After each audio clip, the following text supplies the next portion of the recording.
സമയവും കാലവും നോക്കാതെ എനിക്ക് ചിലപ്പോൾ ചില കൊതികൾ വരും. ഈ പറഞ്ഞതിലെ സമയം ഞാൻ നോക്കിയായിരുന്നു, വൈകുന്നേരം ഒരു 6-6:30 ആയി കാണും. അപ്പൊ ഞാനും ജസ്റ്റിയും കൂടെ ഇന്നൊരു തണുത്ത ഷേക്ക് കുടിക്കാൻ പോവാട്ടോ. ഷേക്കിന്റെ ആ ഒതന്റിക് ടേസ്റ്റ് കിട്ടാൻ വേണ്ടിയിട്ട് ചുമ്മാതായിട്ടോ 50 രൂപ ഷേക്ക് ഉണ്ടെന്ന് പറഞ്ഞാൽ അങ്ങ് ദൂരെ ഒരു കടയിലാണ് ഞങ്ങൾ ഇത് കുടിക്കാൻ വേണ്ടിയിട്ട് പോയത്. കൃത്യ സമയത്ത് എല്ലായിടത്തും ചെല്ലുന്നുണ്ട്, കടയൊക്കെ അടച്ചുപൂട്ടി കിട്ടിയായിരുന്നു. പിന്നെ അവിടുത്തെ ചേട്ടന്റെ കൈയും കാലും പിടിച്ച് അവിടെ ബാക്കി ഉണ്ടായിരുന്ന 2 ഷേക്ക് ഞങ്ങൾ ഒപ്പിച്ചിട്ടുണ്ട്. എന്റെ മനസ്സിൽ ഇവിടുന്ന് പോകുമ്പോൾ ഞാൻ അവിടെ ചെന്നു, മെനു കാർഡ് എടുക്കുന്നു, അതിൽ ഏറ്റവും നല്ല സാധനം നോക്കി ഓർഡർ ചെയ്യുന്നു. ഇതൊന്നും നടന്നില്ല. കരിക്ക് ഡേറ്റ്സിന്റെ ഷേക്ക് അടിച്ചത് ബാക്കി ഇരിപ്പുണ്ട്, അത് വേണമെങ്കിൽ തരാം.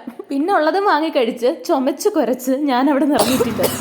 അതൊക്കെ കഴിഞ്ഞിട്ട് ഞങ്ങളൊരു ഷോൾ എടുക്കാൻ വേണ്ടിയിട്ട് കുറച്ച് തുണിക്കടകളിൽ കയറിയിട്ടുണ്ടായിരുന്നു. ആ ടൗണിലെ സകലമാന കടകളിലും ഞങ്ങൾ ഉദ്ദേശിച്ച കളറിന്റെ ഡാർക്കും ഉണ്ട്, ലൈറ്റ് ഉണ്ട്, ആ കളർ മാത്രമില്ല. ഇങ്ങനെയുള്ള ഡ്രസ് മെറ്റീരിയൽ ഒക്കെ കണ്ടു കഴിഞ്ഞാൽ എന്നിലെ ഫാഷൻ ഡിസൈനർ അങ്ങോട്ട് ഉടരും, പിന്നെ എന്നെ പിടിച്ചാൽ കിട്ടത്തില്ല. കണ്ടില്ലേ ഞാൻ ഇട്ടേക്കുന്ന ഡ്രസ്സ്? എന്റെ അമ്മ ഈ ഡ്രസ്സ് കാണുമ്പോൾ എപ്പോഴും പറയും കേട്ടോ, പെയിന്റ് പണിക്ക് പോയ പോലെ ഉണ്ടെന്ന്. പിന്നെ അവസാനം ഒരു കടയിൽ നിന്ന് ഏകദേശം ഒരു പരസ്പര വിരുദ്ധമായ ഒരു സാധനവും വാങ്ങിച്ച് കുടുംബസ്നേഹമുള്ള 2 പൗരന്മാരായിട്ട് കുറച്ച് പച്ചക്കറിയും വാങ്ങിച്ച് ഞങ്ങൾ തിരിച്ചു പോന്നെ. അങ്ങോട്ട് പോയപ്പോൾ എടുത്തോണ്ട് പോയ സാധനത്തെ എടുത്തെടുത്ത് തന്നെ തിരിച്ചു വെച്ച് ടാറ്റയൊക്കെ പറഞ്ഞ് ഞാൻ തിരിച്ചു പോന്നെ. അപ്പൊ ഇന്നത്തേക്ക് അത്രേ ഉള്ളൂ. ടാറ്റ.